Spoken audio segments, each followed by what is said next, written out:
Xotinim shamolli ob-havoda shunday yubkada ko'chaga chiqishini nega xohlamayman? Chunki men uchun uning yalang'och orqasini ko'rish og'ir. Orqasi ochiq yuradiganlar faqat hayvonlar. Insonlar bunday yurmaydi. Yovvoyilar shunday yurishadi. Xotinim orqasida qanday erkak yurishni tasavvur qilay. Shu ondayoq hammasi ayon bo'ladi. Men ayolimni qanday himoya qila olaman agar u odamlar oldida shunday ko'rinishda paydo bo'lsa?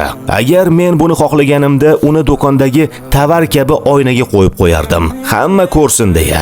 Lekin menga bu nima uchun kerak? Men hayotimda o'zimga xos, faqat men uchun bo'lgan narsa qayerda qoladi? Agar hamma unga qarasa, siz aytasizmi, bunda noto'g'ri hech narsa yo'q deb. Qanday qilib xotinimga, men sevgan ayolga shunday munosabatda bo'lish mumkin? Xudoning yaratgan eng qimmatli narsalarini tabiat doimo chuqur yashirib qo'ygan. Brilliantni ham shunchaki topib bo'lmaydi. Siz qazishingiz kerak, yana qazishingiz kerak, so'ng tozalash kerak bo'ladi.